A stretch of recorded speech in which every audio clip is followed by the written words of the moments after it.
All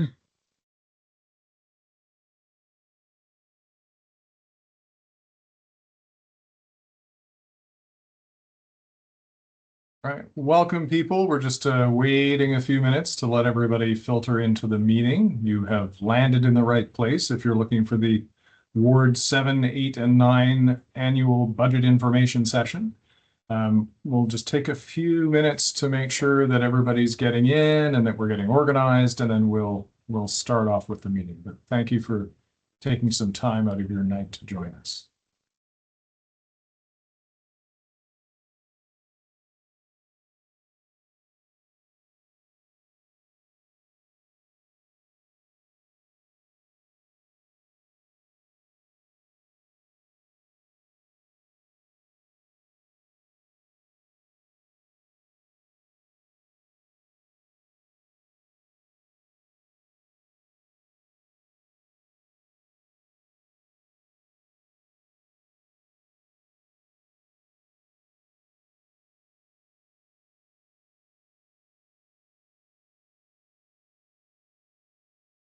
So those of you just joining us, thanks again for joining us for tonight's budget information session.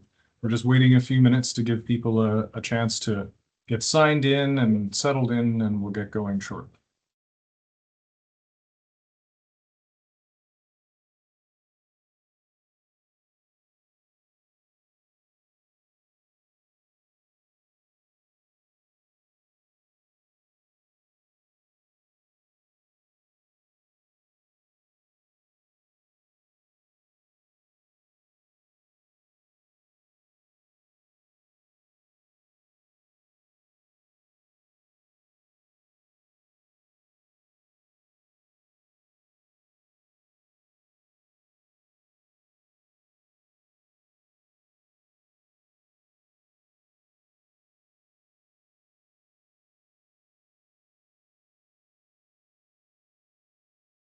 Just a quick hello to those of you who are just joining us. We are waiting for people to filter into the meeting, give people a chance to get settled, and we'll get underway shortly.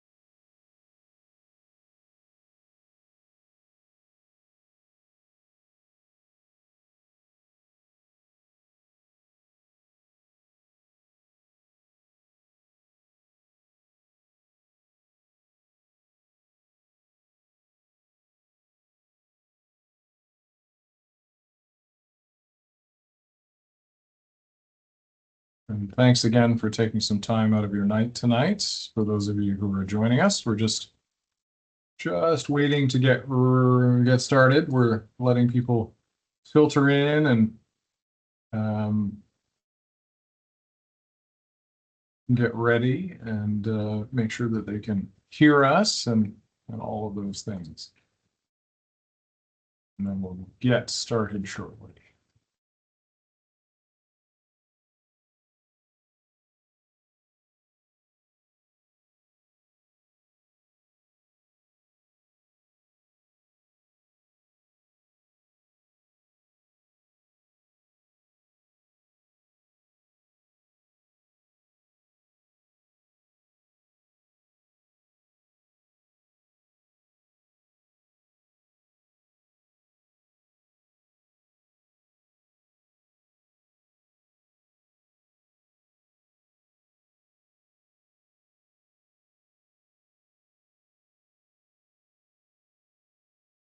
All right, we'll give it just one more minute and then we'll get underway. Thanks for your patience.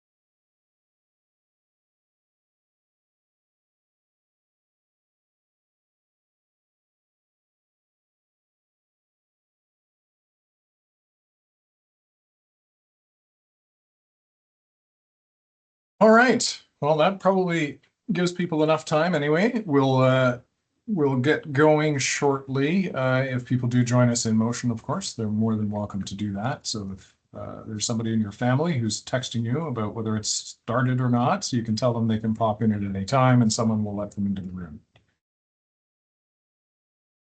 All right, welcome to the Ward 7, 8, and 9 annual budget information session with your ward councillors and city staff.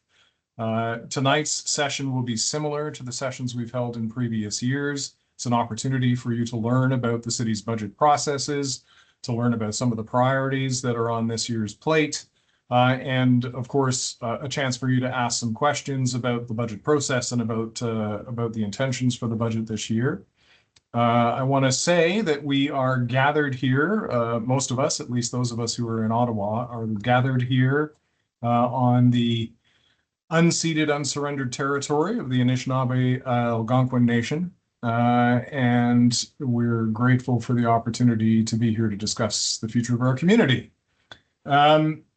Tonight's session will, like I said, largely consist of some information off the front end. About the first 45 minutes or so, you'll get some good information about where the city is headed with this year's budget and what the process is. And then we will move into a Q&A session where you can ask your questions and we'll direct them to various subject matter experts on city staff. We're lucky to have a few with us tonight. We've got Cyril Rogers, who's the Chief Financial Officer for the city, who will be giving the presentation about the budget, and we'll be happy to answer any questions you've got about the financial direction of the city. And we've got Dan Brisebois, who is the Director of Facility Operations. Good person to talk to if you've got questions about various city facilities, particularly pertaining to recreation and cultural facilities around the city. And we've got Anna Basile, who's the Deputy CEO of the Ottawa Public Library, who's more than happy to answer any questions you've got about library services in your community. So what we're going to do initially is the councillors are each going to give a bit of opening remarks to get this process underway, because of course a budget is fundamentally a political process. So it's important for you to hear from your elected leaders about what their intentions and hopes for the year are, and so that you have a good sense of where this is headed and who to ask questions of. We've got obviously Councillor Theresa Kavanagh from Ward 7 tonight. We've got Councillor Laine Johnson from Ward 8 and Councillor Sean Devine from Ward 9.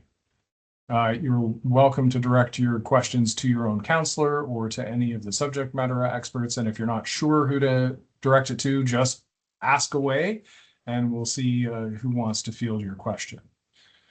How do you ask the questions? Good question. There's a Q&A button at the top of the box for you. You'll see, depending on which version of Teams you're using, you'll see a Q&A button. When you press that, you'll be able to see the Q&A queue. What you'll see really is just the questions you're asking. So you can type in a question, hit send, and we will see it. What we tend to do is gather similar questions together. If we've got a lot around a single topic that are all very similar, we'll gather those questions together and ask a question that gets at that. I do try very hard to ask questions as they are posed. So if you've got a question, you can pretty much guarantee that it's going to be asked in the way that you've asked it in the Q&A.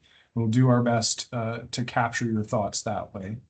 And you'll have an opportunity to hear the answers that way. So if your question isn't being answered right away, it's entirely possible it's because we've got a bit of a stack of questions. But if time goes on and it doesn't appear that your question is being asked, don't hesitate to repost it in the Q&A. But please don't do it persistently. That will just clog up the Q&A and make it difficult to find everything that's in there. So thank you for coming out tonight, and we'll get underway. So let's start with some greetings from the councillors to kick this off. So how about we go in ward order, and we'll begin with Councillor Kavanagh. Oh, thank you. I can't help but think of that kids song called 7, 8, 9. I don't know if anyone gets that. No? Oh, okay. 7, 8, 9. Okay. Anyways, great. It's great to see everybody tonight. And I appreciate you taking the time out, especially when there's a baseball game on, and learn more about the budget. Really appreciate it. And it's great to be with my colleagues, Councillor Johnson and Councillor Devine. We work together and we have similarities and we have differences in terms of our ward. So I'm sure questions will reflect the things that are going on in all of our wards, whether it's College Ward, Knoxdale, Maryvale, or Bay Ward. I want to thank Cyril, Dan, and Anna from the city for joining us on this very busy season to help us out. Really appreciate it. Please direct your questions to them. They're a fountain of knowledge. And finally, most importantly, I want to thank all the neighbors and community members who took the time to come out. So much going on, and you obviously care about the city and how your tax dollars are spent. So appreciate it. But I'm just going to go over a few things, if I may, on some of the things that I've heard from residents. And that is that safety and well-being for all our residents is critical as we move forward in this budget. I hear about funding for vulnerable residents, and very much appreciate the programs that we're starting, such as the Alternative Neighborhood Crisis Response, the Anchor program, where we're helping more and more people with mental health and substance challenges. I'm also working on getting more funding for support services. So that is something that is ongoing because there's so many people that are in need with the combination of mental health and addiction issues, not just here, but right across the city. So that is something that I'm working on and what my role as Chair of Ottawa Public Housing. Transit, I hear loud and clear the concerns about transit, and we're in the midst of construction of the Stage 2 LRT right through our ward, 7 stations coming in. It's a big construction mess on Richmond Road, a lot of infrastructure happening, and we all can't wait for it to be done.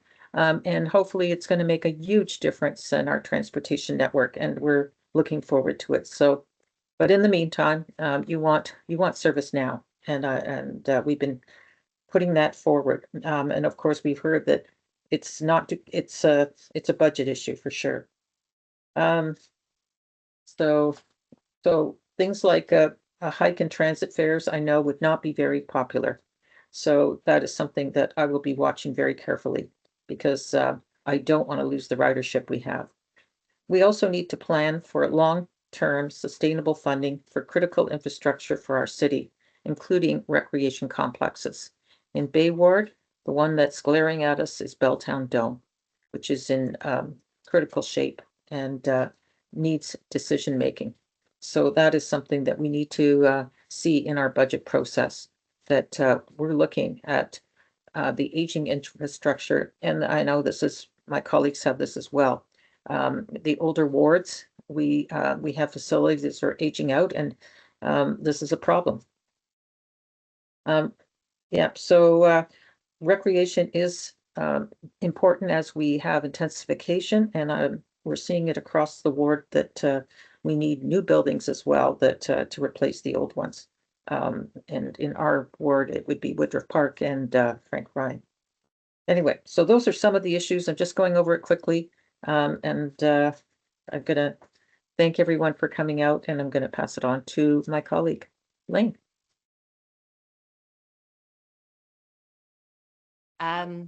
Thank you very much, Theresa, and welcome everyone. My name is Laine Johnson. Je suis la conseillère pour la quartier collège.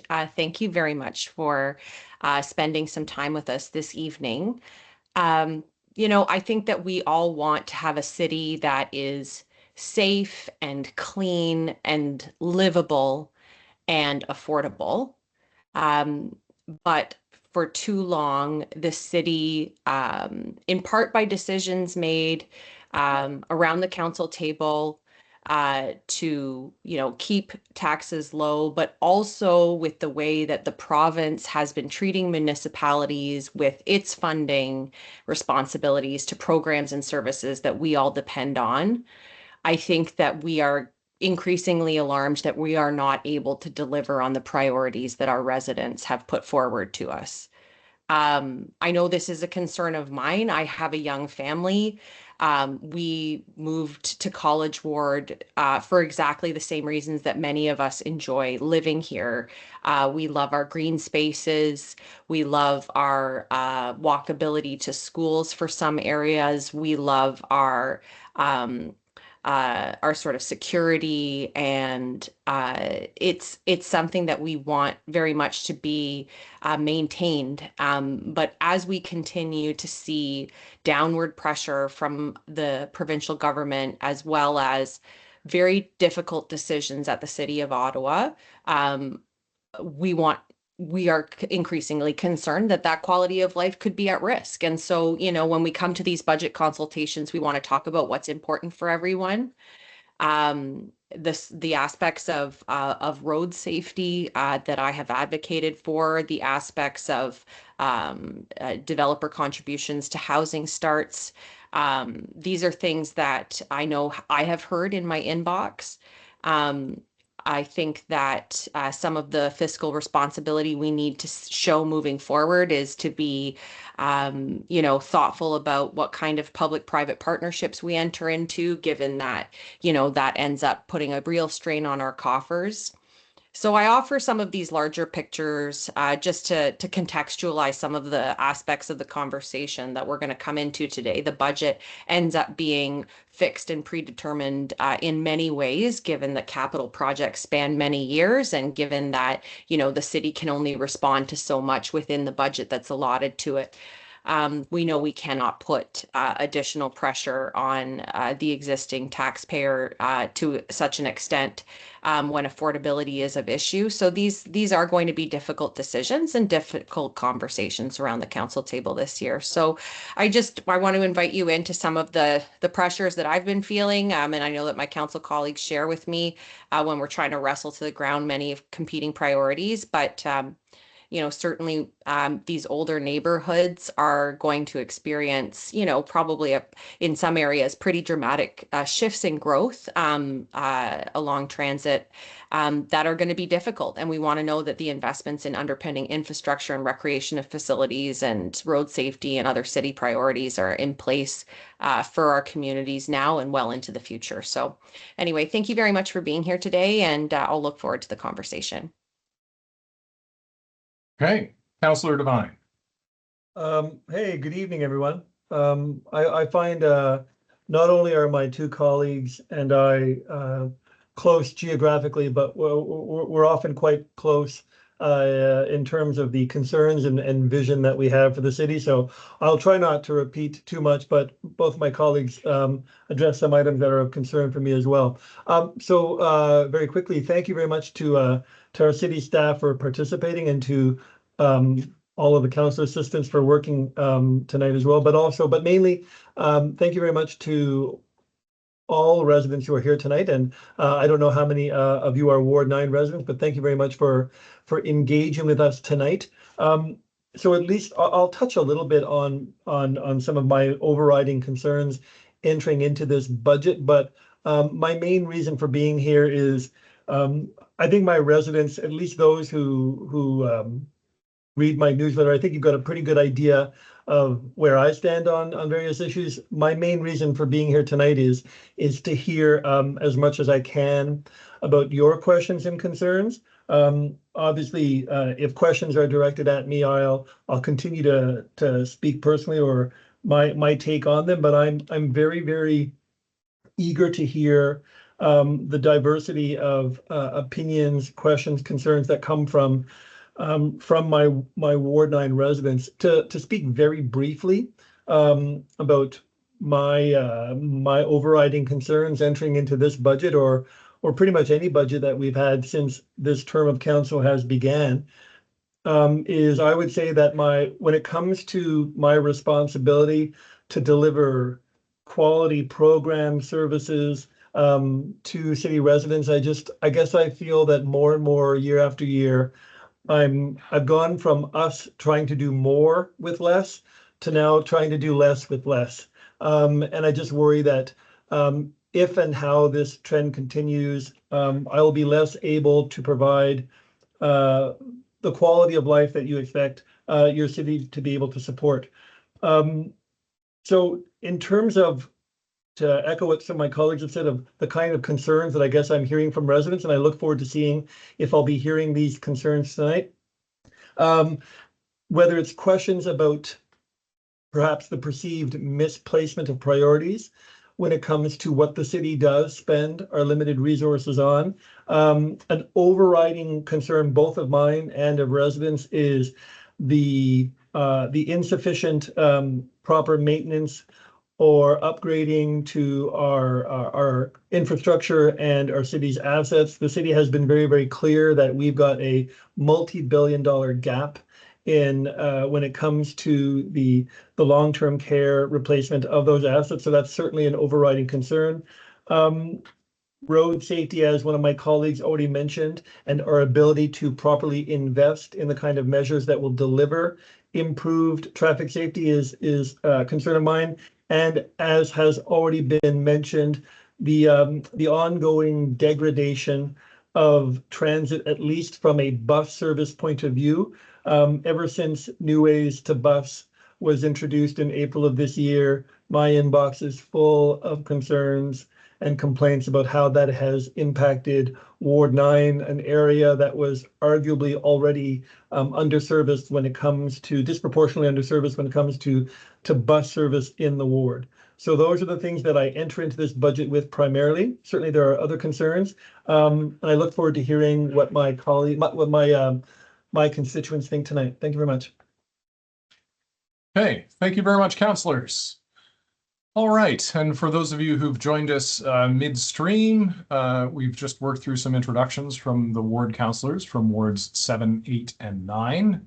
We're going to hear shortly a budget presentation, a presentation about the city's budget process, so that you can be better informed about the way in which it works and how you can become engaged with it.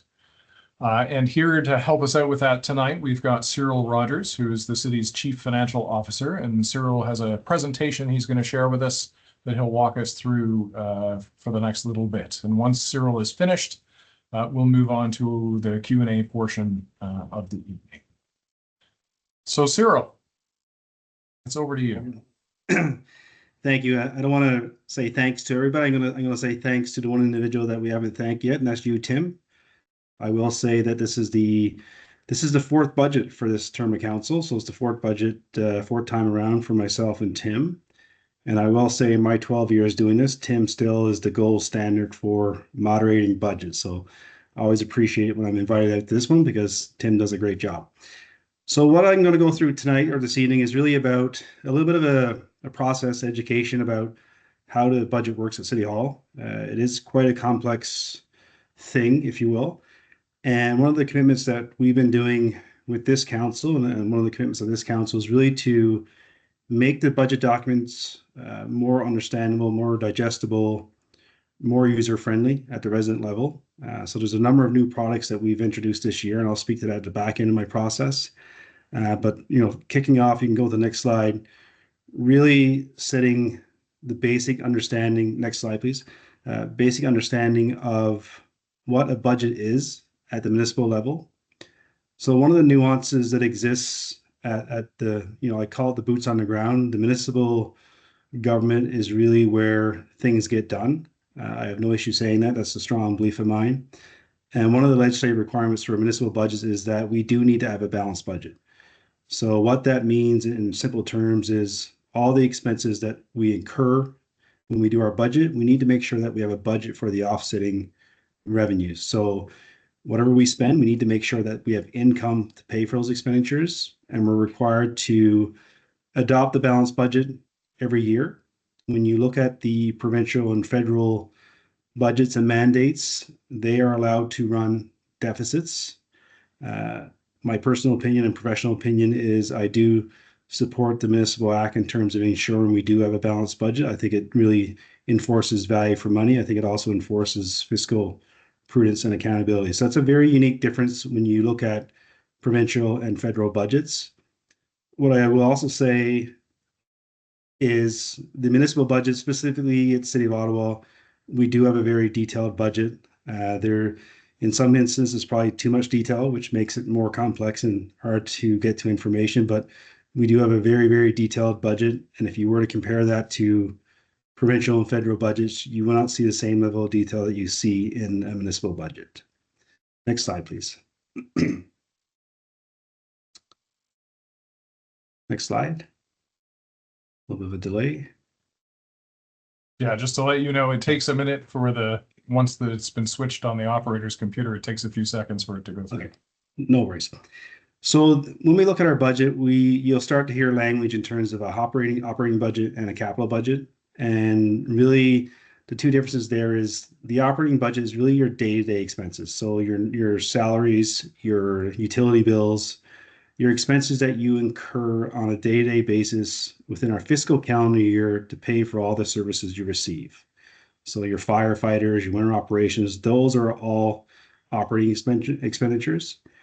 On the capital side, these are investments that we make into an asset. So these are tangible items such as a building, a road, bridges, etc., water, wastewater infrastructure, where the benefit of that investment will span a number of years. So things such as, our water and wastewater infrastructure, these are pipes under the ground that will benefit generations to come, typically in the 40 to 60 years, the life of a pipe. When we look at our roads, typically roads are around 20 years and buildings typically last around 30 years.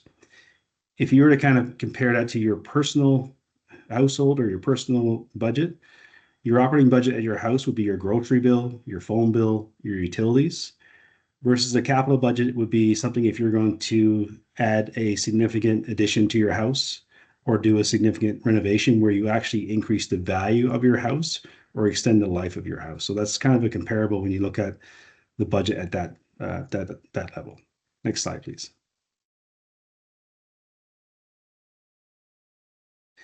So the City of Ottawa, we are somewhat unique when it comes to our different property tax levies. So in the May-June timeframe, when you receive your annual tax bill, if you turn that tax bill over, you'll see a number of different levies there. So at the City of Ottawa, we have 3 property tax levies, and the first one we refer to as a citywide tax levy. And this is basically those property taxes support our winter operations, our road maintenance, our facilities, our recreational programs. We also have a transit levy. So the transit levy is a component of the property taxes that exclusively earmark for transit services. And we also have a police services levy, which again, like transit, the value of those property taxes collected is exclusively for the police services. So we cannot take the transit levy taxation revenue and apply to citywide or police and vice versa. So really those 3 levies are kind of restricted to the services that they support. And then we also have our rate supported budget. So that our rate program is really our water, wastewater, and stormwater. So those are your monthly water bills that you would receive. That program is fully funded from the rates that you pay on your rate bill. Next slide, please. As I mentioned on the previous slide, so a little bit more breakdown when it comes to the citywide tax supported budgets. So really, again, these are all the services that you see on the left side of the slide. So your roads, traffic services, parks, recreational programs, libraries, paramedics, fire, etc. In addition to that component, a number of our services are also funded partially by the province. From a public health perspective, the target, and I say the target, is to be public health should be funded 75% by the province and 25% by the municipality. What I can say over the last number of years, the municipality is actually funding closer to 40 to 50%, and the province is funding less. So this is one of the challenges that we have where we continue to advocate to the province in terms of ensuring the right level of funding. So every time we don't receive that, threshold of 75%, in order to keep those services going, the municipality is stepping in and funding a provincial responsibility funding source. So it's a challenge that we face. On the paramedics, normal paramedics is 50-50. So 50% of the cost is funded by the tax bill, and the other 50% is funded by the province. When you look at community social services, there's quite a spread when you look at housing, employment, social services, long-term care. Some of those programs range from 60-70, 60-40, 70-30, 80-20, but it varies depending on the service. So that's in those scenarios, the province provides the funding for the city to provide the services. Next slide, please. Again, as I mentioned in the previous slides, the transit services budget is funded mainly by two components. The transit levy, which is the part that you would receive on your property tax bill. And the other side is through fares. We do have a fiscal framework at the City of Ottawa that guides many of the fiscal policies and procedures. And that fiscal framework does state that 55% of the operating costs of transit should be funded through the fares and 45% through the transit levy. Since the 2019-2020 timeframe with the pandemic and the impact on ridership, that has actually shifted to closer to 65 from the taxation base and 35 through the fares. We also do receive some funding from the federal and provincial level from the provincial and federal gas taxes. That funding goes directly back into the transit budget. On the police services side, their main source and pretty much the majority of their funding is through the Ottawa Police Tax Levy, which is part of their property tax bill. They do receive some funding from the federal and provincial level, but their main funding source would be the property tax bill. Next slide, please.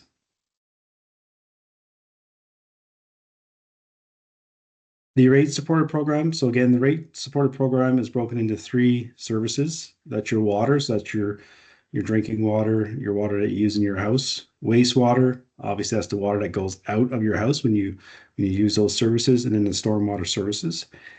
Those programs are fully funded from the utility bill. So it's based on a user fee. So you pay for what you use, if you will. And some of those programs, obviously, as I mentioned, your drinking water, stormwater management, water meter installation, and life cycle.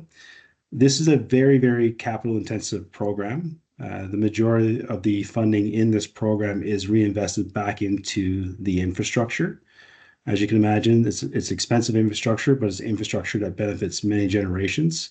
So again, this is fully funded from the utility bill. Next slide, please. So this is the 2025 budget. The 2026 budget is still in progress, which will be tabled on November 12th.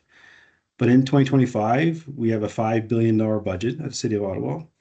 And this is really a allocation of that budget based on the main service areas. So as you can see, community social services, this is your housing, long-term care, employment social services. That's the largest budget that we have at the City of Ottawa. Then next would be transit. So the transit budget right now is just over 800 million, closing in on $1 billion in the coming years. And if you fall all the way down, you see the lowest one down in our strategic initiatives, which is a new department that was created last year. And one important other metric I always point out on this slide is if you look at the general government is really, that's where your finance, your HR, your IT, your legal, your clerk, all the administrative type functions reside. And when you look at a total percentage of your budget, that's quite low. It's below 5%. And I can tell you that from an industry standard benchmarking perspective, typically those services tend to be in that 10 to 15%. So the City of Ottawa does have a very lean organization when it comes to the administration perspective, and that's clearly shown right here at below 5% of the total budget. Next slide.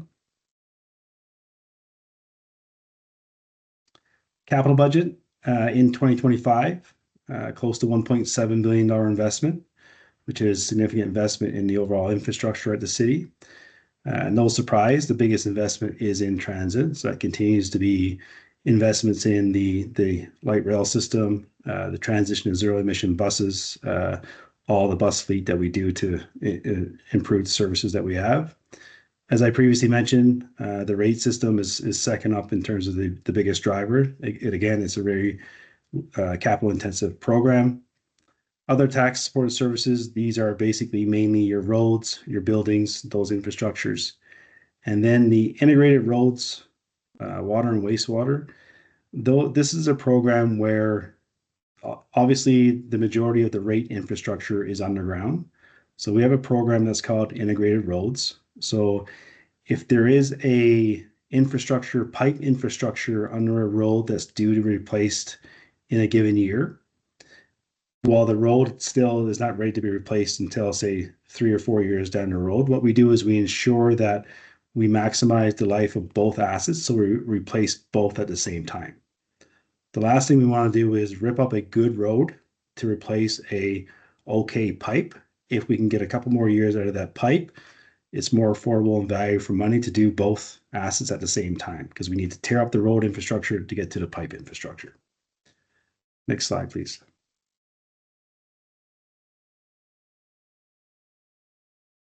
Again, this is basically another view of the allocation of the $1.7 billion capital budget.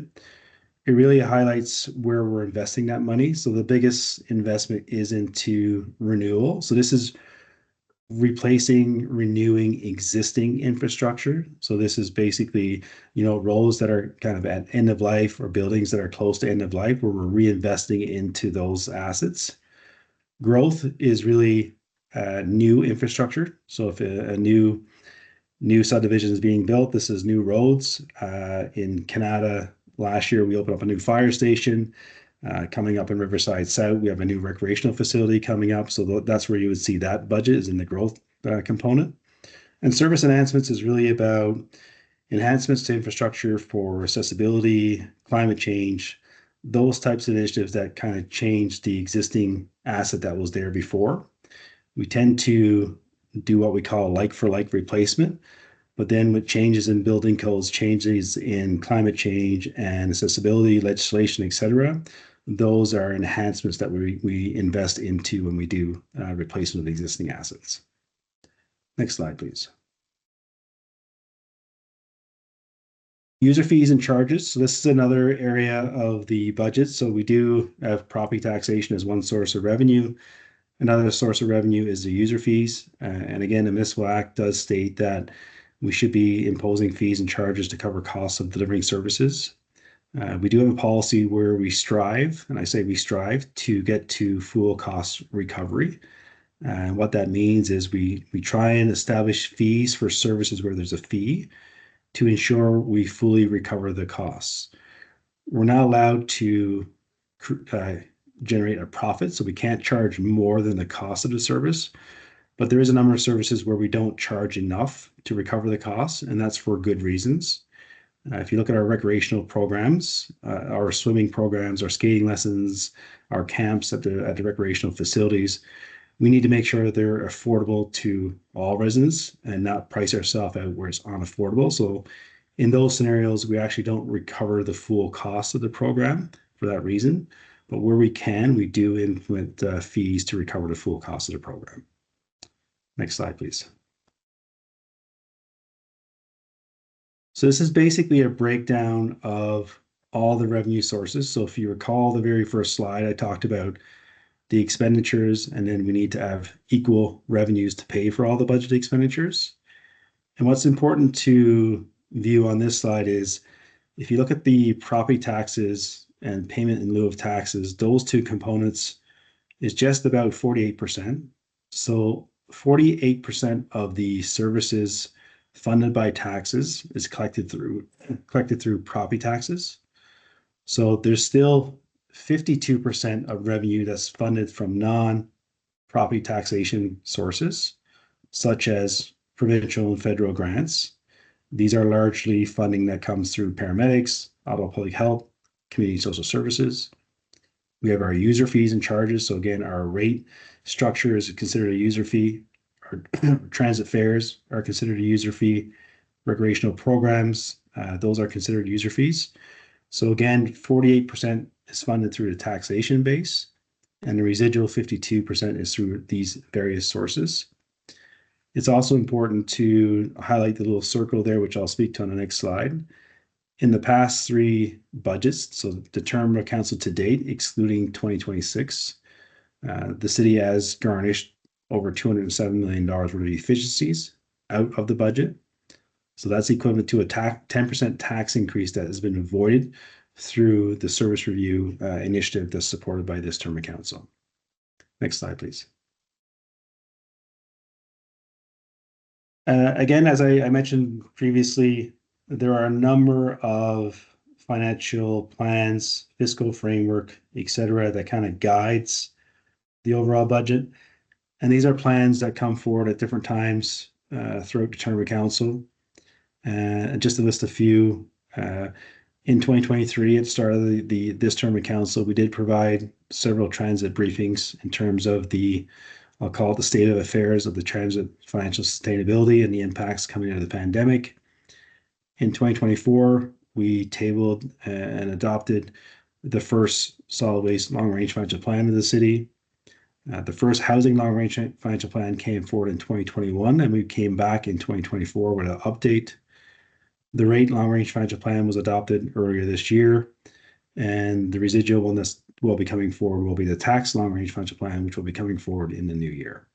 So these are 10, 20, 30-year financial plans that we update typically on a 4 to 5 year cycle, and these plans help guide the annual budget process. Next slide, please. So as I previously mentioned, this term of council to date in the previous 3 budget cycles, we have achieved over $207 million worth of efficiencies and savings that were either reinvested back into the city budget or city services, or effectively avoiding a 10% tax increase through the achievement of these savings. Next slide, please. Now I'll move into some of the key investments over this term of council priorities.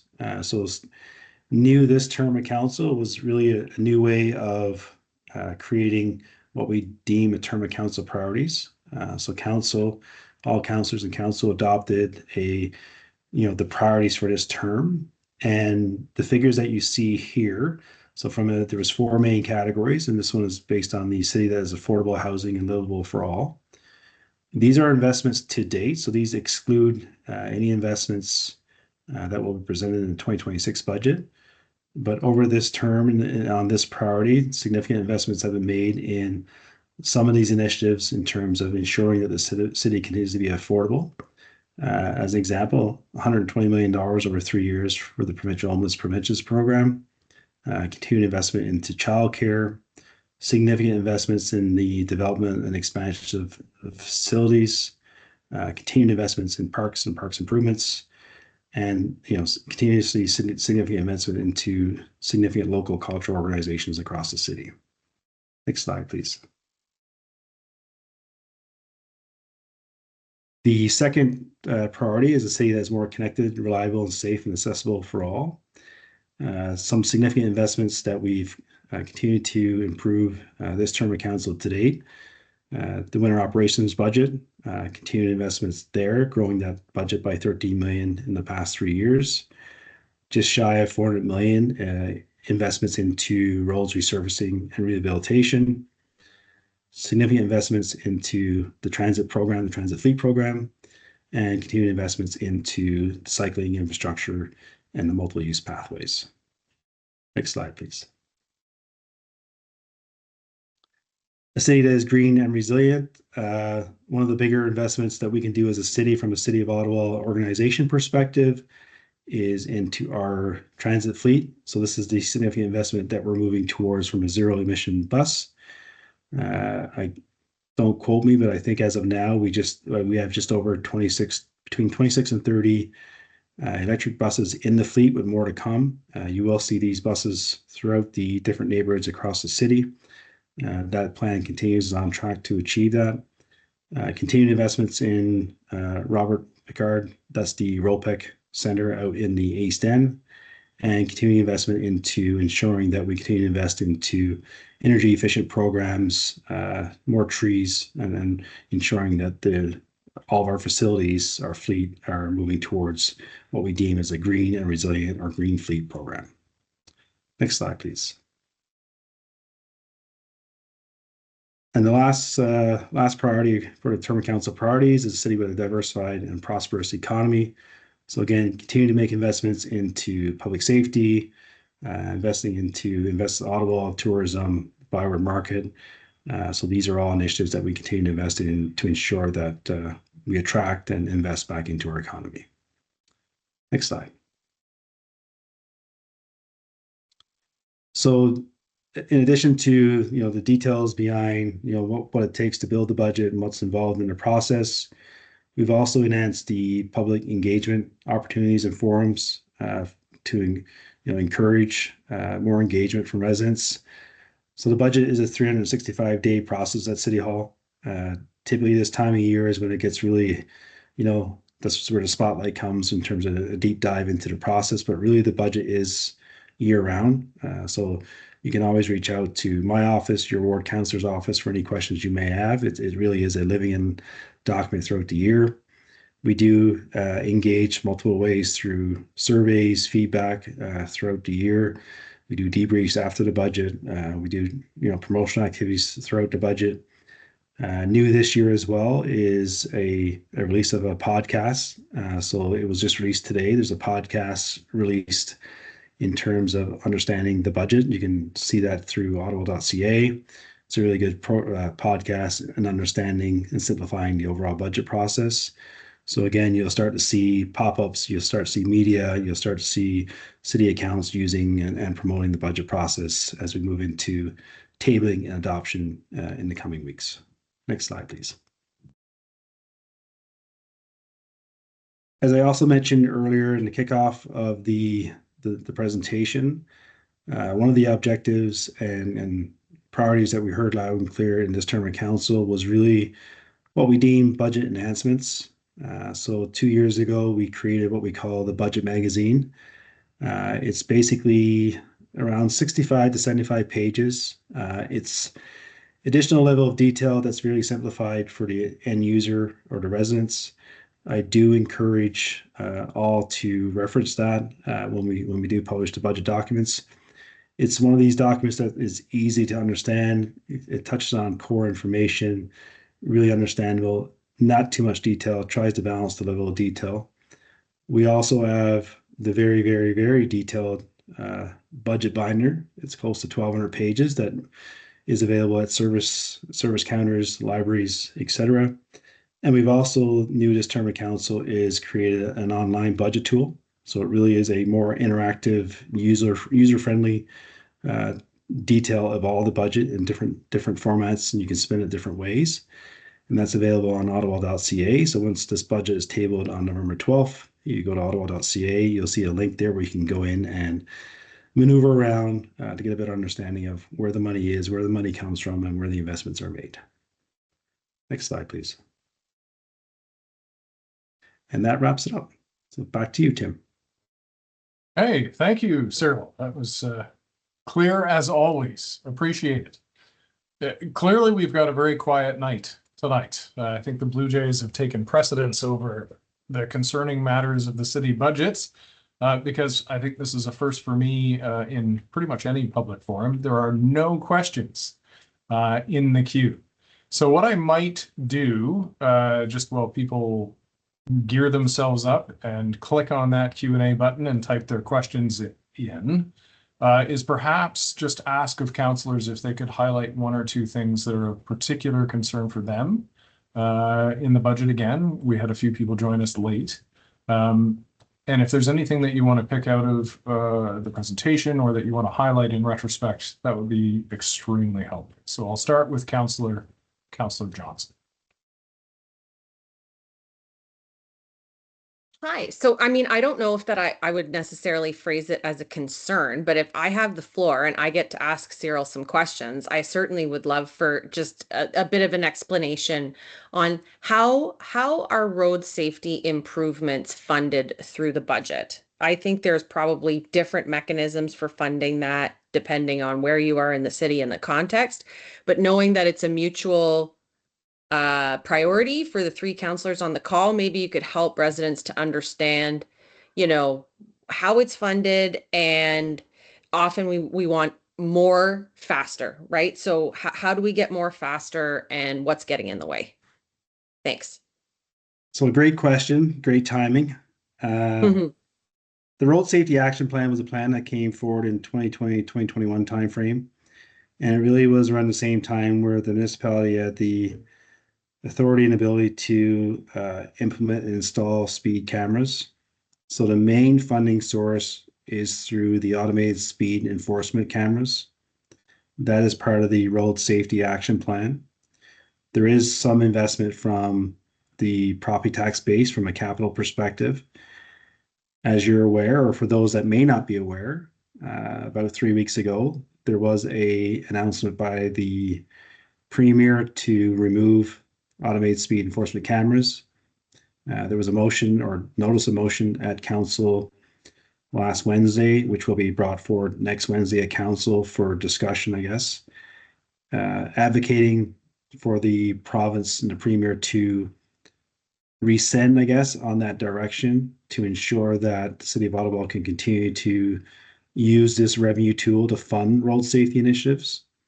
So today, the City of Ottawa, we have a Road Safety Action Plan.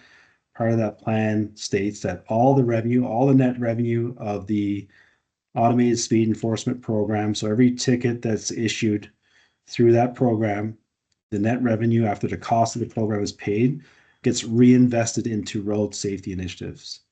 So it is not a cash grab by the City of Ottawa. It's a funding source to reinvest into a road safety initiative.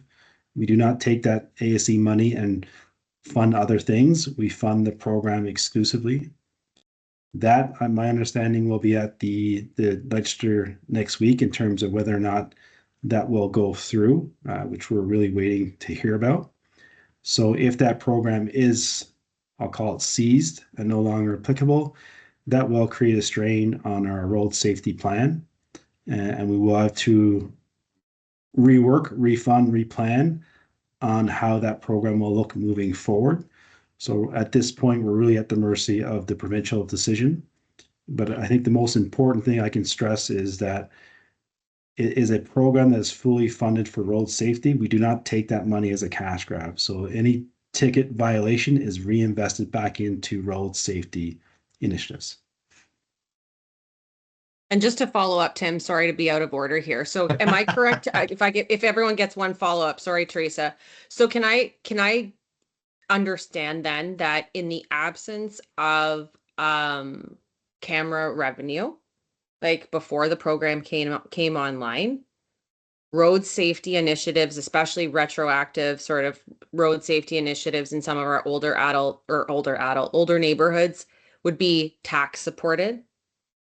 There are no development charges or other related revenues that we can use for that road safety. So that is a choice that when residents are wondering how they get the investments, if we don't have the speed camera revenue, we are putting pressure on property taxes. That's why we like the speed camera revenue, because it targets those that are breaking a law in order to fund permanent, road safety improvements in some of these neighborhoods that are that were designed with the car primarily in mind. Is that correct? Yes, that is Okay. correct. Yes. Yeah. All right. Thanks, Tim. Thanks for the indulgence. I just wanted to make sure we understood that. Thank you. No, of course, absolutely. And people they obviously were just waiting patiently because the questions have started rolling in. So if you don't mind, I'm going to intersperse a couple of these and then we'll come to councillor questions as well. So question for you right out of the gate, Cyril. Is there a report available that breaks down the calculations behind the efficiencies that generated the 200 million in savings? Yes. Yeah. So each budget year, so if you go to ottawa.ca, you go to the City Hall link, and then you'll get to a budget. You'll see a budget link. Within there, you'll see the previous 3 budget documents.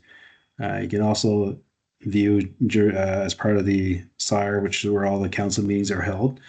So as part of the budget documentation, the budget magazine and the transmittal report provides a breakdown of all the efficiencies per year. I can forward that link off to the councillors later this evening or tomorrow morning if useful, but it is available online as part of the table documentation. Okay, thank you very much for that. I know the next one is actually a very specific question, but I know that our offices have been getting a lot of questions about this lately, so perhaps you can answer it here because it's related to the revenue side of things on the budget. It's about the PAD, the pad payments. I see the smile. Yeah. Why does a pad payment cost 55 cents? Why is it so expensive to process? One would think that bringing a check to a cashier would be more expensive. So again, one of the downfalls, I guess, if you will, of technology is still cost of technology and making things more efficient. So as part of the tax policy report that we brought forward in April, don't quote me because there's a lot of numbers in my head. I think it's 55 cents or 50 cents per transaction. That's a new fee that we need to implement to, again, go back to the user fee legislative. The municipal act states that user fees should be charged to recover the cost. And this is one where we're recovering that cost component of that transaction fee. So if we don't do it through the user fee process, then that cost would have to be burdened by the taxation base. Okay, thank you for that. Got kind of a two-part question, one part for Cyril, one part for the councillors. It's a question about Lansdowne 2.0. The financial question is just simply, where does the cost for Lansdowne 2.0 and Taywin, this person has piggybacked them together, so you can answer either or both. They are different questions. But where does it fit into the budget overall? Where does the cost of Lansdowne fit into the budget? And the councillor side of it, so you can think about it, well, Cyril provides the budgetary side of things. The question is about where does Lansdowne 2.0 fit in with regard to budget priorities overall when compared to things like aging infrastructure and housing needs. Okay, so Cyril, first, if you can talk about where the cost of financing Lansdowne 2.0 fits into the overall budget. So it's a very small component in the budget. I mean, I'll park Lansdowne. That debate will come up in the coming weeks. The report goes live next week.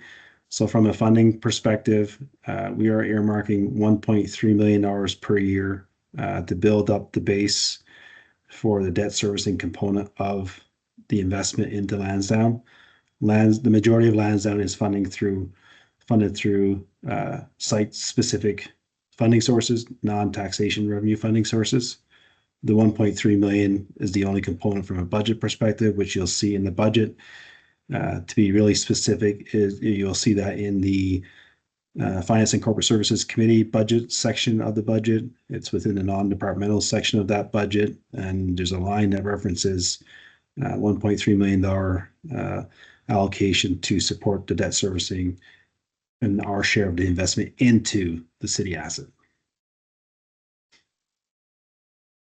Okay, and councillors, who wants to go first on answering the question about where does this fit in relative to other priorities? Okay. Councillor Kavanagh, did you have your hand up, or is that Councillor Devine? I had my hand up earlier anyway, so what the heck. All right. In terms of Lansdowne, yes, I have my concerns with the investment.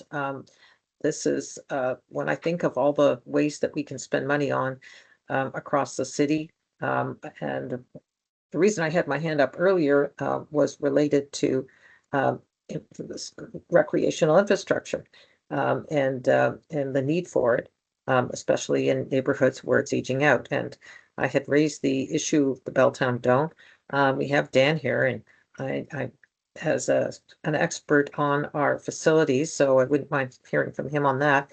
But back to Lansdowne, yes, I've expressed my concerns on the Lansdowne project. I think it's a huge investment for something that is a P3 partnership, and that concerns me, that we're paying into something that is basically subsidizing 06. So I've expressed my concerns on it. So I'll leave it at that. So, but and across the city, we're looking at aging infrastructure everywhere. And I'd like to ask about what we can expect for situations like the Belltown Dome, which are now at their life cycle end, and how we're handling that. Do we have the funds to start anew, or what are the plans? All right. Perhaps what I'll do is I'll go to Councillor Devine to answer the question about Lansdowne, and then maybe we'll go to Dan to answer Councillor Kavanagh's question. Hey everyone. So on the Lansdowne issue, all I'll say right now, in terms of where this fits with other priorities, I mean, Councillor Kavanagh said a position that I share, but just to provide some context, so we're going to have a good extensive debate on Lansdowne later in October when it goes to a special committee meeting, and then it'll rise to council, and that will be a very closely watched meeting for sure. And just to give you some context, because we don't often get to hear directly from residents their positions on Lansdowne, and advocates for Lansdowne, and I'll be transparent, I am not an advocate for the investment that is being proposed for Lansdowne. But we often hear that it is a project that will benefit and serve the city as a whole. In the newsletter that I published today, we spoke about Lansdowne, and we asked residents to write directly to my office and let me know their position, just quick, succinctly, yes or no, in which they support. And the reaction was swift and one-sided. I don't think I've ever gotten that quick a response from people. This may be just within my ward. That response was one favored in a no, I do not support this investment.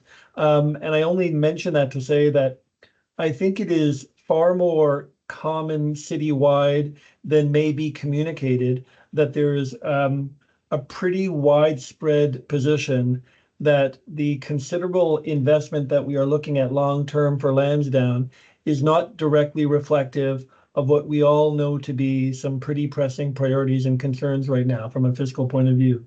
So please keep those messages coming for anyone out there who does. Share your thoughts on it so that your councillors, whether they be on this call or not, can hear them. Thank you.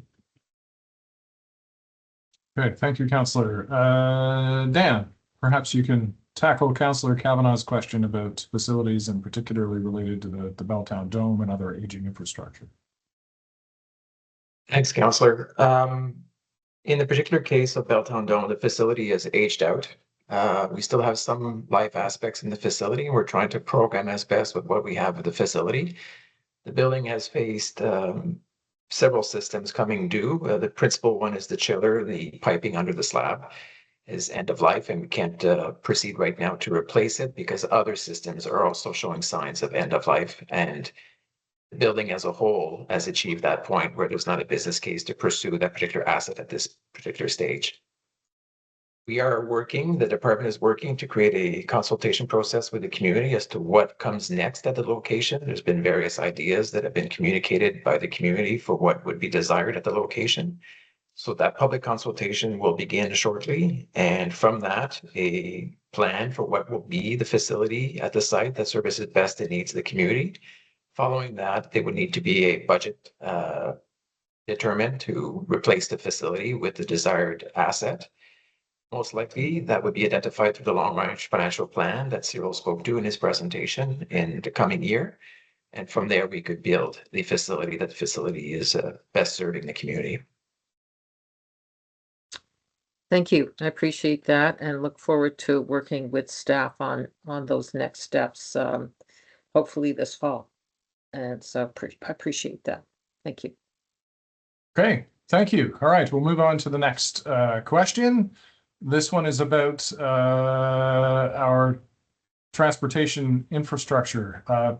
What's the past cycling and multi-use pathway budget for the last 3 years, and how much has it increased this year or each year? It says, sorry, not this year. How much has it increased each year? So they're looking for what has been invested in active transportation, and has it been increasing or not? And if so, roughly how much has that been increased by? Yeah, I think I captured the investment this term in the slide, one of the slides there on the cycling, the MUPs. That is not all active transportation investments. There is much more. I don't have that. I can certainly, what I would suggest is if that question can be forwarded to me, I'll get my team to pull that together and I'll respond back through that if that works. But we do continue to invest into active transportation year over year. Okay, great. Thank you. Moving on to food insecurity. This question is about food insecurity. The questioner is saying it's risen from 1 in 7 to now 1 in 4 households, according to Ottawa Public Health. The city spent 4 years developing a poverty reduction strategy, and also passed a motion recently to develop a strategy to appeal to the province and the federal government to address food insecurity. How likely are we to see real dollars within the forthcoming budget to address food insecurity appropriate to the increasing need? So that's a two-parter. There's the practical question that perhaps you can tackle, Cyril, and then I'll get a response from the councillors in terms of where it fits in terms of priority. Yeah. So what I can say is we do invest there, and I'm trying to think off the top of my head. I think in 2025 budget, I want to say we increased the investment by 800K, 825K or so. We do have a base budget. We increase that every year. In 2025, there was a push and direction to increase that with additional funding, which we did. So these are certainly things that we are considering as go through the final process of the budget for 2026. I can't commit to what will be there yet, but we do continue to invest in support of that. I think it warrants a little bit of a point. We are limited at the municipal level. One of the challenges we don't have a lot of tools in our toolbox. And there's a great stat that resides out there that GFOA puts out there, AMO puts out there as well. The municipal level basically gets about 8% of all taxes collected. So if you look at when you do your income tax returns and you pay the taxes at the gas pump, and taxes when you buy groceries and clothing and all that, the municipality only gets about 8% of all the taxes that are paid into the system. And when I say the system, the federal, provincial level. But yet the municipal level provides, some stats say 65, I think is probably higher than 70-75% of all services that you receive. So one of the challenges we have as a municipal level is we do not have a lot of revenue tools in our toolbox. So it's really challenging for municipal services to really fund that without the support of provincial and federal funding. And not to get into the political side of the equation, but that's one of the things that the mayor and this council, in terms of the fairness for Ottawa, continues to advocate for, in terms of that fair share, which will certainly help make those needed investments in those needed areas. Okay, councillors, do you want to respond to this question around food insecurity? This is the first question about that, but we do have other people asking about this, so this is clearly a popular subject, right? Yeah. Yeah, Councillor Kavanagh. Oh, I think Sean put his hand up just before me, so. Councillor Devine, yeah. You're muted, Councillor Devine. Pardon me, everybody. I'll just speak briefly on that. So the point that our Chief Financial Officer makes is accurate. We have limited tools when it comes to revenue generation, and we do not get anywhere close to the share that we deserve of taxes collected at the federal and provincial level. And yet, of course, we do have tools to generate revenue, i.e. through property taxes. And we, as a council, one of our responsibilities is to make decisions by consensus on what to do with those taxes and at what rate to charge those taxes. And we can make those decisions based on what we as a governing body decide is a priority for us. And I often hear, and I understand at the municipal level, we will frequently say we need the upper levels of government to do something. And that is true. We do need them to do something. But at the same time, we have power and we have responsibility. And sometimes in a lack of action from upper levels of government does not necessarily forgive us from taking more concerted action on our part, particularly if we believe that is, the will of the people that we serve. We hear often at council that every 1% of a property tax increase translates roughly into $20 million more dollars. And so if at any time councillors are trying to decide where might we find a priority, where might there be something that we would want to invest more on to address a current urgent need, for example, food insecurity, those are decisions that councillors can make. And so I only say this I'm sure that because of those statistics we saw in that question where the number of people facing insecurity is increasing, and I believe later on this month, we're going to get a presentation from the Ottawa Food Bank detailing the state of food insecurity in the city of Ottawa, that we are probably going to see motions coming from someone among council asking to take a concerted effort on that. That concerted effort for a greater investment will likely be tied to some kind of tax increase, and there you will see how council wrestles with that kind of dilemma. As the voting public that sends us our marching orders, I only ask that you continue to tell us what your priorities are so that when we have those opportunities to make decisions that may involve pulling on the only tools we have, we can do so based on what the people want us to do. Thank you. Okay, Councillor Kavanagh, did you want to comment on that? Yeah, yes, I'm very aware of the issue across the city, and I see it in my ward, and I know that the food pantries are just overwhelmed, and they've taken to making appointments sometimes only once a month because of the numbers that are of people that are asking for this service. And I think we have to look at the big picture, and as been pointed out, our ability to get revenue from taxes is pretty small compared to the other big players. And what has been happening is incomes are shrinking, and we're also seeing pricing of housing going up. This is where the squeeze is happening, not to mention, of course, that food costs are going up as well. So this trio is meaning that people can't afford to eat because they're paying their rent, and their rent has gone up. We need to do more on the affordable housing side. That's something we do control as a city, that we're working on that issue. We've made it a priority. We've said this is a crisis, and we have made significant investments, and Cyril can tell more about that if he wishes, because we are working on that issue in as much as we can, in many ways. So I think that's really important, that we look at what we can do, and that is something that will help a great deal. But I think that we all need to advocate to make sure that people receive a basic income. I'm a big believer in basic incomes, and that's one thing that's holding people back when they can't even pay their bills and keep a roof over their head, if they can find one, of course. That's the other issue. So let's look at the big picture on this. I think that it's multi-staged, and we have many ways to tackle it. And as a city, we can look at what we can do and work together to reduce the need for people to go to food banks. Okay, thank you very much, Councillor. The next question deals with the budget broadly, and again, it has a two-part to it. There's a straight up facts out of the budget for Cyril, and then there is what is the political position on this question.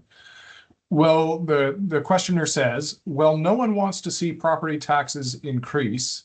Is holding the 2026 increase to 3.9% going to adequately fund all of the programs just presented? I would rather spend, I would rather spend the money on my, I would rather spend the money on my taxes and fund services. Got it. Yeah, so they would rather see it sounds like they'd rather see a bit of a tax increase if it means funding the services. So first, the factual question, is the budget as presented going to fund all of the services just presented? Will the increase adequately fund the services just presented? So just for a little point of clarification, the overall target on the property tax is 3.75, just for clarification. So again, we need to look at the 4 different services together. The rate program, the overall rate program will be going up by 4.5%.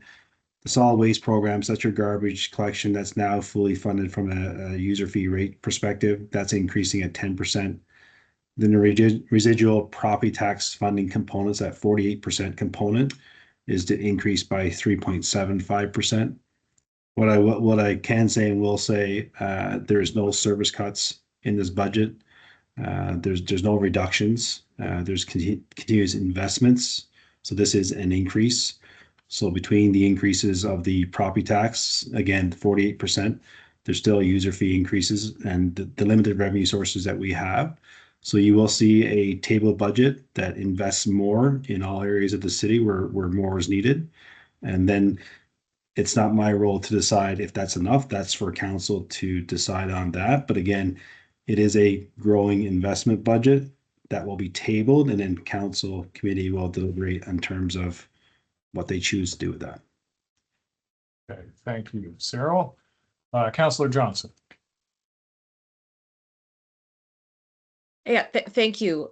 So this is a biggie, right? The idea that we can, I think it's understood that the degree to which we would have to add pressure on the property tax base to make up for some of the deficits that we see, for example, in the transit long-term financial plan. Like that's just, the numbers are so beyond, what individual ratepayers could play. Yeah. So could pay, pardon me. So I think in that sense, it would be only half the story to imagine that we can increase property taxes to the extent that we should have the service delivery that we all require.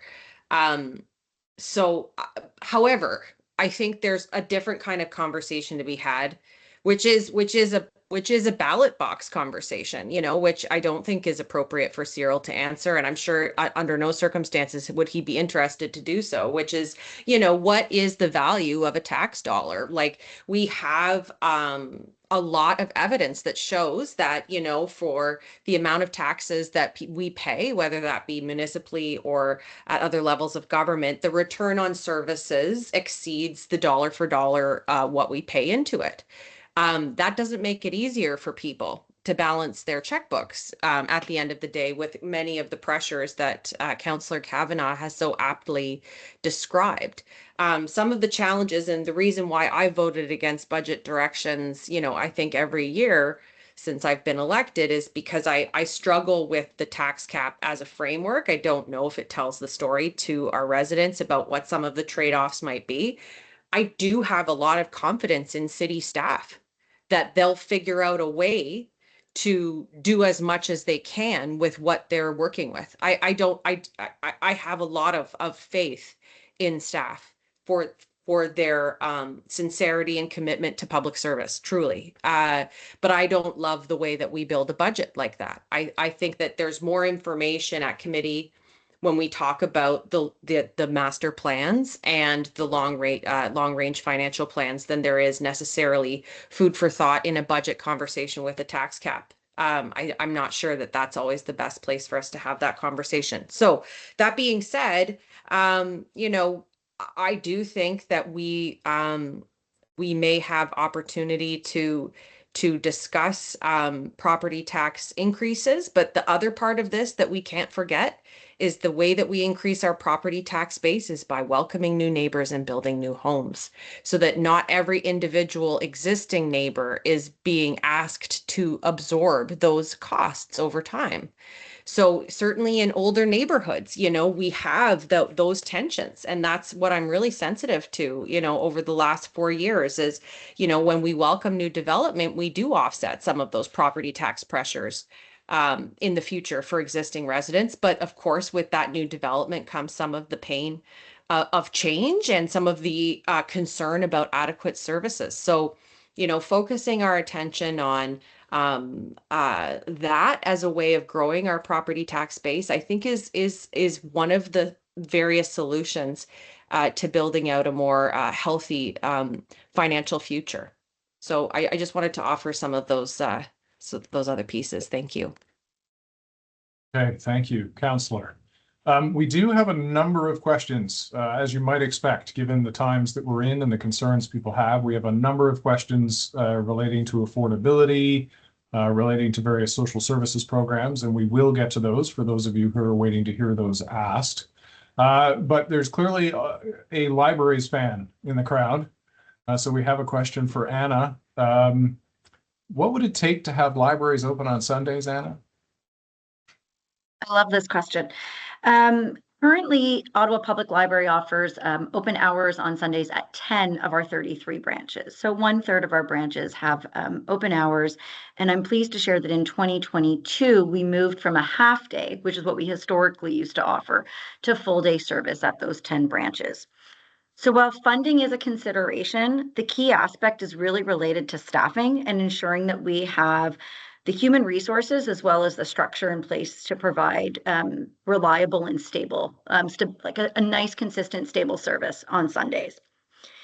In our most recent round of collective bargaining, which we ratified in August, it does include some changes that allow us to introduce that stability. And we expect that it's going to take us about 2 years to be able to introduce that into our workforce. And so that we're hopeful that at some point in the next few years, probably looking out to 2028 and beyond, we'll be able to expand Sunday hours to additional branches. In the meantime, I do have maybe a little bit of good news that we are looking to expand Sunday services year round. So I'm not sure if that library fan is aware, but currently we offer Sunday services for 10 out of the 12 months of the year. And our plan is to introduce that 12 months of the year, aligned likely with the opening of the central branch. Okay, thank you very much. We've got a question about a program for homeowners and dealing with greenhouse gas emissions. It's very specific, so tell me if it's too much and we'll just take it down and get the information later. But if it happens to roll off the top of anybody's head, let me know. There has historically been a fund to lend money to homeowners who are making investments in their homes that reduce their greenhouse gas emissions. Is there currently money available in that fund? Will more money be put into that fund from this upcoming budget? And have loan repayments started to come in, and are these funds going back into this fund? Thoughts?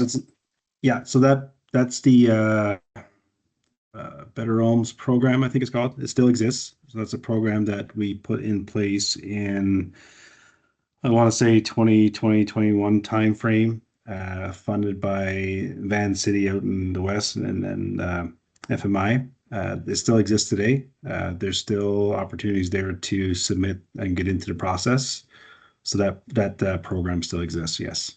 Yep. Okay, great. Moving on, another very specific, while we're on the specific questions. Are there plans to expand the Anchor program beyond Centertown? In this, I can't remember if this was the first year or 2024 was the first year. I can't remember to be exact, but we did start off as a pilot project. And that program is something that we look at in terms of, typically when we start off in these programs, we call it like a pilot program. We make sure that we do get the indicators, the KPIs that the program should be doing. And then from there, we review and look at strategies to either grow the program, expand the program, etc. So those are things that are being looked at as we proceed through the process. And if there is the decision to expand that will be captured in the budget when we table the documents. Okay. You council. So we got another question. It's a statement and a question all in one. Council has rightly directed staff to develop a comprehensive strategy to address the food insecurity crisis as part of its poverty reduction strategy. However, a strategy without a dedicated funding envelope is just a plan to make a plan. Given that the Ottawa mission served over 1.2 million meals last year and 1 in 4 Ottawa households now face food insecurity, what is the specific new line item investment in the 2026 budget that will be dedicated to turning this strategy into a funded, actionable reality for our community? Great question. I cannot divulge any information until we table on November 12th, to be fair. So stay tuned. Stay tuned. Yeah. All right. All right. We've got a French language services question. How do I get a facility in the West End to provide services in French? It's a bit of a rhetorical question, I think, but it's probably also very serious for the person asking it. I think the better question would be what exact program or service. We do, I know from a lifeguard perspective, Dan, I don't want to put you on the spot. My 3 boys are lifeguard, or 3 of them are bilingual. Most city services, I don't want to say all, but most, we do offer bilingual French services. If there is a gap, what we need to do is we need to know where the gap is so we can address and have the strategy in place to fill the gap. So I'll kind of frame it that way. Thanks for that. Back to housing. How much of the 2025-26 housing budget, I think they mean the 2026 budget, how much of the 2026 housing budget will go directly to rent relief or eviction prevention programs for residents most at risk? So again, that's a detail that you'll see in the budget documentation. Specifically, a great question to come out to the Community Social Services Committee meeting, which will be mid to late November. That's where you'll get the real answer and real detail there. Okay. And this person is also asking about feedback. How is it meaningfully incorporated into the budget? So you invited people early in the presentation, Cyril, to visit Engage Ottawa. They can provide input that way. They can put input through councillors' offices, but this person is curious about how that feedback affects the budget process itself. So what we do is, like, we have different forums. We do one-on-ones with the councillors in the mayor's office earlier in September timeframe where we get feedback. We do a As You Heard It report, which will be released as part of the budget tabling documentation. So we take all the information and then we make sure that the relevant departments, GMs, are aware of their specific areas that it may affect. And then from there, we work closely with them in terms of how we build the budget.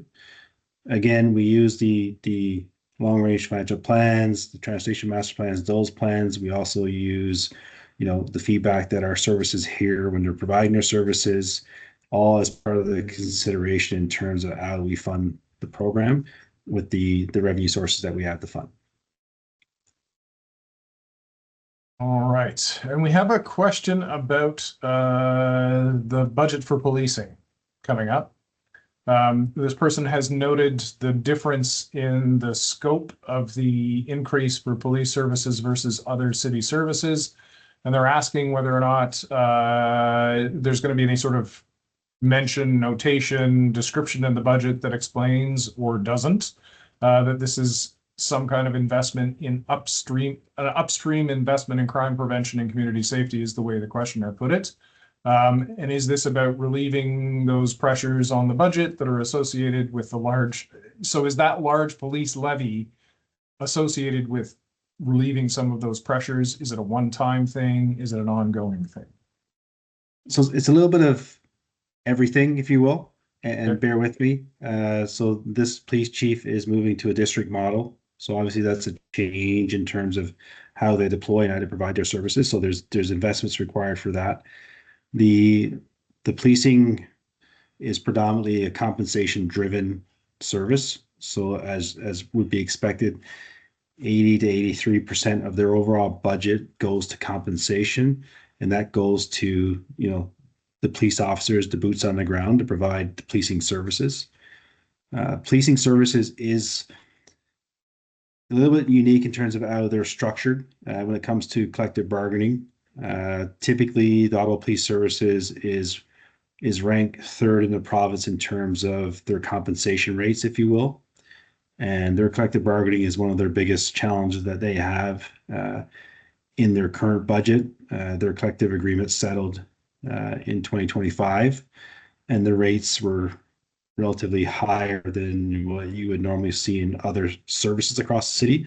But again, very comparable to the policing industry, if you will. So they're really burdened with that one-time adjustment for the collective bargaining component at the same time as the police services mandate is moving towards district policing and additional investments required to address the post-pandemic issues of protests, etc. So it's kind of 2 or 3 different factors that's driving their pressures right now versus what you would have historically seen.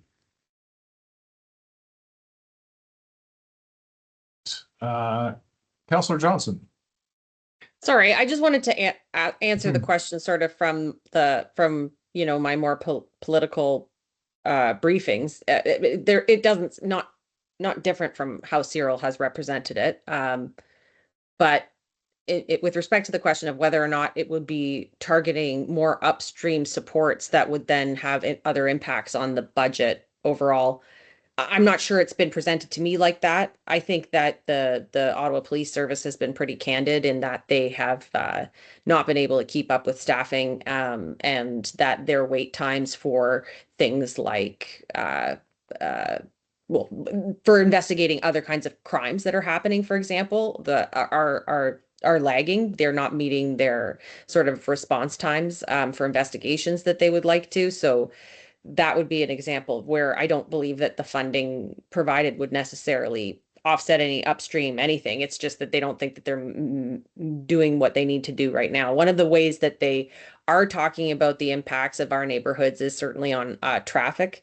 The traffic department is understaffed, and the neighborhood model would allow for police officers to stay in these sort of outer mature neighborhoods more regularly instead of being pulled in various directions. So that is something that I think we would all be interested in, given some of the experiences that we've had with traffic and street racing and so on.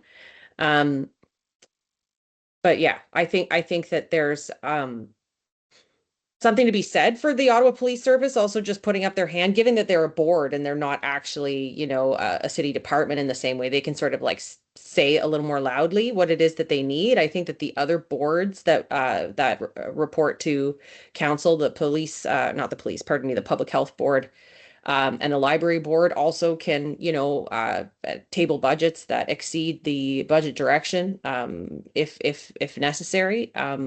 And we heard from those chairs around the committee that that's something that, they're feeling the pinch for as well, for the reasons that Cyril mentioned, the underfunding of public health services by the province and the gaps that the public health has had to fill. And then the library board mentioning that the Ottasoki library is coming online in 2026, which is really exciting. I think we should be really excited for it. But of course, the operating budget for that particular facility is something we've never done before. So lots going on with the boards, and very interested to see how it all shakes out at committee and council. Thanks.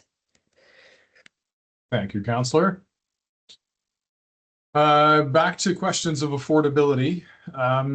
Will the city freeze or cap rent increases in subsidized or city-funded housing during 2026? That'll be information that will come through tabling. Yep.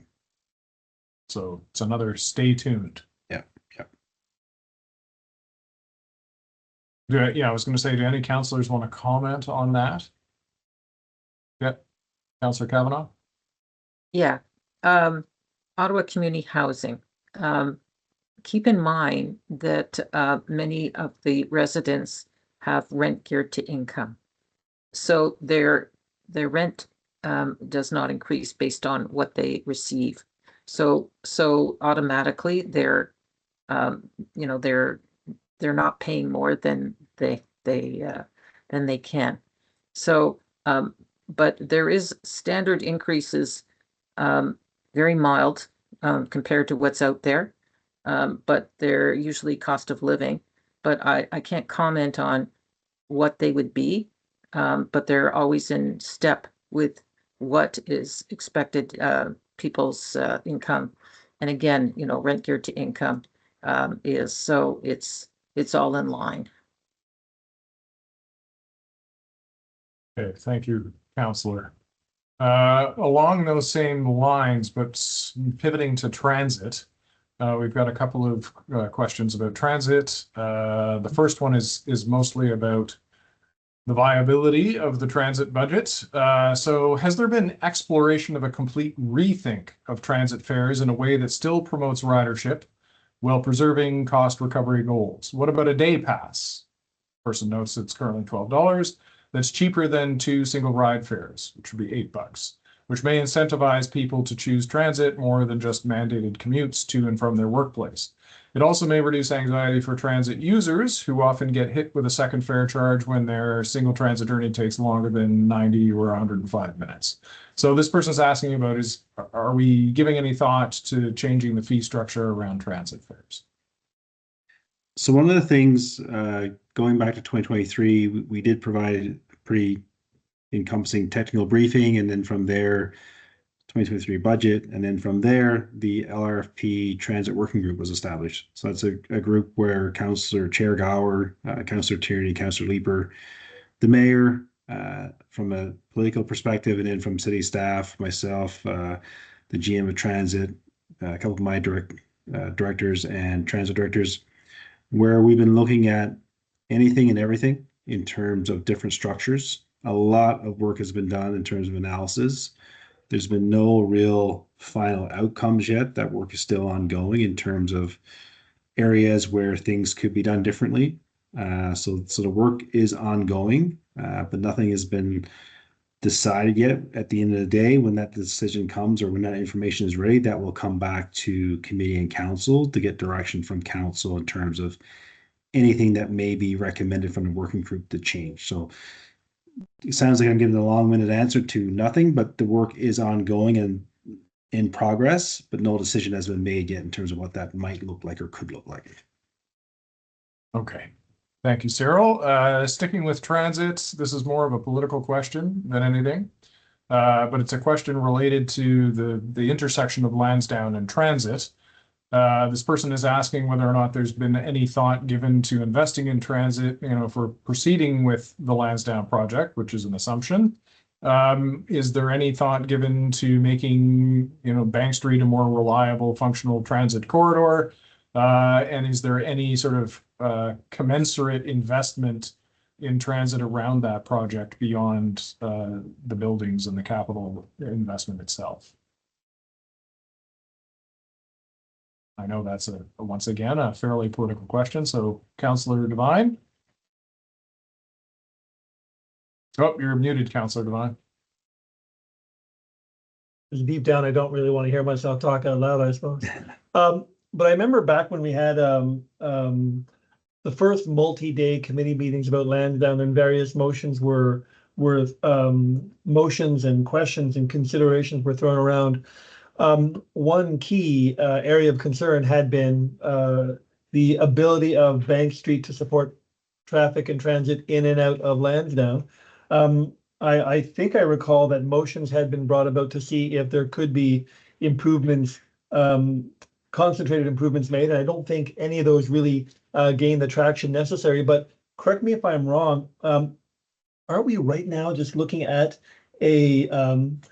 doing a plan for dedicated bus routes on Bank Street? I don't remember. I assume the scope of that plan would involve the area leading up to Lansdowne. I see my colleague, Councillor Johnson, nodding her head. So I believe there is some kind of development or some kind of project in place to put something in motion there. But to the concern behind the question, it's a very, very valid concern that the success of Lansdowne being a viable place that can draw the amount of traffic that can generate the kind of revenue that Cyril was saying will help pay for the project, that ability will be constrained by the gridlock that surrounds that site on nearly any given event day. So one goes with the success of the other.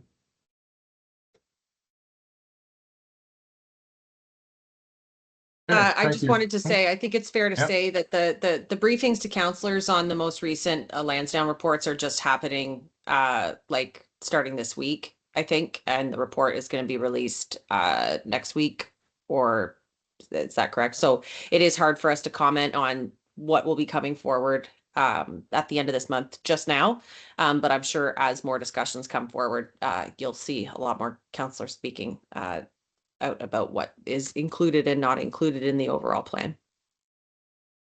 Okay, thank you, Councillor. We've got a questioner who is concerned about the ability of council once again to balance this budget and to meet the service needs. And they're offering up a couple of things and wondering whether alternatives have been considered. So they're aware that that council can't run a deficit, unlike other levels of government.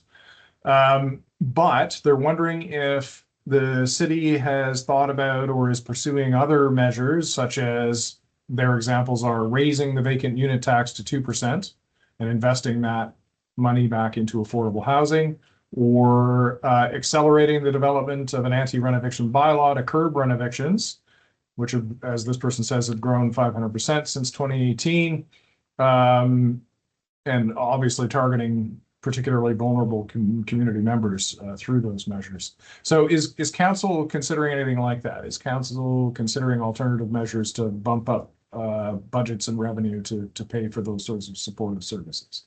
Councillor Kavanagh. Well, the VUT is not the most popular item that we have. It is working, and I've had to stick to, my guns and say, yes, this is a good thing, despite people hating to fill out the paperwork, and many pleas that, their situation is different. So the idea of raising it, I'd like to make sure, that it's not out of line. I'm always open to these ideas, especially when it comes to putting the money for affordable housing. Absolutely. But I want to make sure it's a doable situation, because Cyril can look at the books on that, but it's also just the overall ask that we put out there. But in terms of the anti-renoviction, that is coming down very shortly. Ariel Troster was taking the lead on that. I've worked with her on that. We're quite anxious to see it.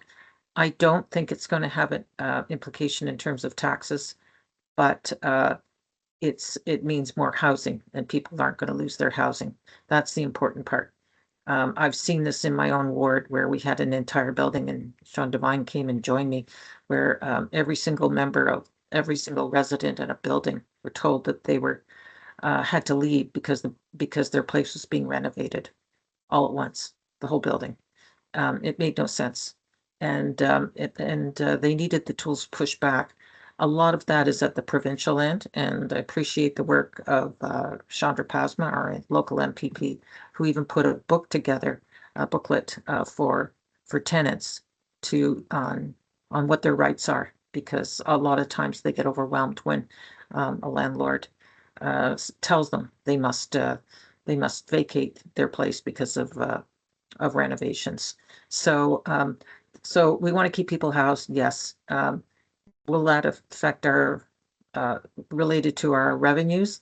I'm not seeing the connection, but we do. If more people are housed, that's good. And it saves us from other social services that we have to provide for people, and we've already got such a long waiting list for affordable housing. It's astronomical. So, but like those suggestions. Thank you. Okay, and in that vein, we've got another suggestion for alternative revenue generation. This person has noticed an increase in the number of camper vans parking around the city, particularly during the warmer months of the year.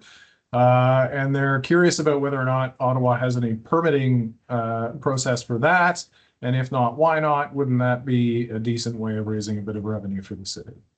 They're talking particularly about vans that are, parking in large parking lots in the outer urban and suburban areas of the city.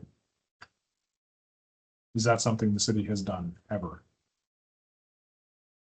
Well, I'll jump in on the, I don't want to say on the safe assumption, but on the likely possibility that if there's an increase in people doing long-term parking of camper vans in large parking lots, there might be a direct correlation between that phenomena and an increase in housing precarity. And so I don't know if I want to get behind monetizing that. That may be speaking to a larger issue that we have to address. And I'm not sure if that is what's happening. If people are camping in vans because they can't afford to live in houses, I'm not sure if taxing them is the solution I want to pursue. Right. Thank you, Councillor. It's a bit of a follow-up on the police budget question. It's the original questioner who's clarifying a little bit around their question. So they're not just asking about downstream or upstream investment in police services. They're wondering about parallel services. Are we also considering increases in budgets for services that could be devolved from police services to other services, which we've seen in a few pilot instances, particularly in the downtown? But this person is asking about whether or not council or the budget is contemplating those sorts of investments. Yeah, Councillor Kavanagh. Yeah, I'd love to answer this. This is a big reason why we're pushing for supportive housing. There, a lot of the calls that are made for mental health situations are to the police because there's nothing else. And we need to provide 24/7 facilities for people with different levels of acuity. If we had that, the number of calls would go drastically down, and that includes paramedic calls as well. So the Anchor program is great. It's a place for people to go that have addiction issues and get some help. I believe it's going very, very well, and we'd love to see it expand. The only thing that we've got going right now that is new is the Heart Hubs, and we are going to get one in the West End. So that will help. All these things reduce police calls because we have no channel for mental health situations, and we need that service. So right now it ends up with the police, oftentimes paramedics, sometimes even fire. So we could reduce all that if we started to increase supportive housing and programs like Anchor, where it's for emergency calls to help those in distress.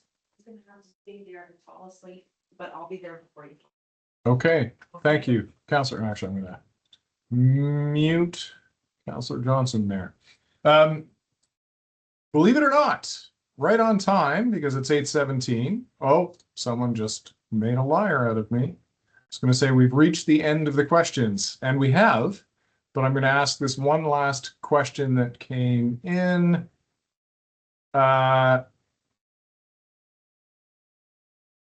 sure what the question is meaning though. So perhaps what I can do is ask the person who asked the question about speeding tickets and stoplight cameras just to send us an email, and we'll try and straighten out the answer to whatever your question was there.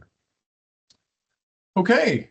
Well, I think we have reached the end of the night. We're coming up on 8:30 quickly. We want to leave a little bit of room for councillors to say their goodnights and wrap up with any comments they've got. I want to thank Cyril for sitting on the hot seat once again, year after year, taking questions about an incredible diversity of programs that the city funds, and it's shocking how much sits in that man's head that he's able to spit out on short notice.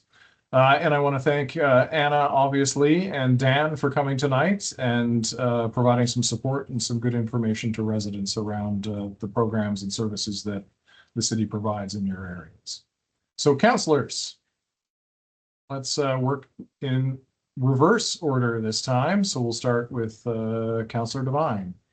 You want to wrap up and say a few things? Thank you, Tim. To echo what Tim said about Cyril earlier, Cyril, I appreciate that you made such fantastic comments about my team member, Tim Mabry. So thank you very much, Tim, as always. And as echoed by Cyril for doing such a fantastic job of moderating. And yes, Cyril, thank you for always being here for our meetings. And I always look forward to you looking forward to the end of budget season when you can unload all that stuff for your brain for one day before you get back to it the next day. So the only comment I want to make to residents, thank you very much for participating here. And from the questions I saw, and even from the questions I saw, even though you're just, a microcosm of our residents, I can see that there's sympathy between the kinds of things that I know that I'm concerned about that I see being reflected in the questions. To Ward 9 residents, if you don't already subscribe to my newsletter, please do. Just go to my website, seandevine.ca. There's a lovely blue button at the top because my team and I will continue to talk about budgeting over the next few months. And also, we're going to be issuing a survey on the 2026 budget that we will likely be issuing tomorrow, if not shortly thereafter, certainly in our next issue of our newsletter. And I want to take the pulse of the residents of Ward 9 through that budget survey. So I really hope that you fill it out so I can get a clearer sense of what your priorities are. Thank you everyone for being here.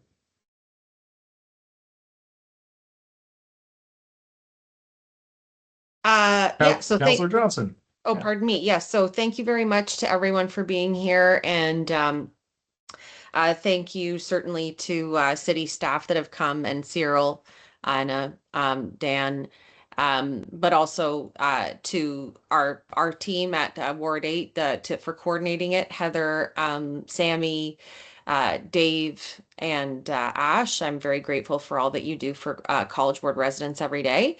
And yeah, I think we've done, a handy job here of sort of overviewing some of the limitations and challenges on a city budget. But I am proud to serve in a city that more often tries to figure out how might we contribute something, even though it may not be always the degree of investment that would completely relieve a pressure. I know that we do have city staff that are always looking for ways that they can meet resident needs as they emerge, and always continue advocating to other levels of government for the funds that municipalities deserve for delivering the services that keep our quality of life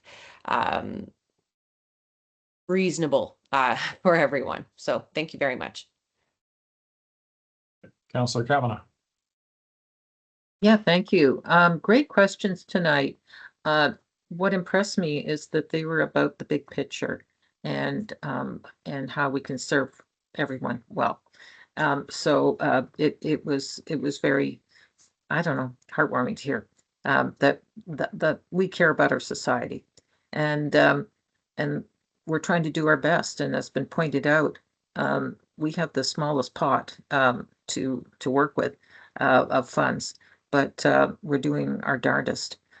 Really appreciate the integrity of the questions. Thank you to my colleagues, Sean and Laine, participating with me, and thanks Tim for leading us and keeping us in line. Though we're not that difficult, but really appreciate your leadership tonight. And thank you to my team who's been listening in. They're taking notes and listening to what they hear about what's coming up in Bay Ward and what people are interested in. And speaking of which, Bay Ward Fall Open House, October 21st at Ron Colbus Lakeside from 7 till 8:30. Great event. All the departments will be there. I think we even getting a fire truck. And we're going to have stage 2 team talk about what's going on, always a favorite, and planning and development. We'll have someone there to answer your questions on zoning. So, but some fun stuff there is going to be the wildlife birds. So you'll get a great time. Bring the kids and learn something about the city. There's just so much that we do. I think people just really have to get a sense of all the departments that the city is and how much is going on. And then you can just imagine how much Cyril has to do in terms of just bringing that all together. But really appreciate all this participation. And thanks again. And thanks, Dan, for answering my questions. And we'll talk again soon. Okay, thank you. Well, that brings us to an end of the proceedings for tonight, and thank you to all of you who have stayed with us patiently and asked your questions. It does not end here. This is really just the beginning of the process in terms of engagement. Just a reminder that you're always welcome to get in touch with your councillors' offices, send us emails, give us a call, let us know what's on your mind about the budget. The questioning does not end here. And as Cyril mentioned off the beginning, of course, there is the Engage Ottawa page that is worth checking out around Budget 2026. There is a lot of material there to help walk you through the budget, and you'll find a lot of the answers to some of your questions there. There's a lot of really, really good information, and if there's something you can't find there, again, get in touch and we'll do what we can to get those questions answered for you. So thanks for spending some time with us on this Wednesday night, and I hope the rest of your evening goes well. Take care. Thanks to everybody. Good night. Good night. Good night.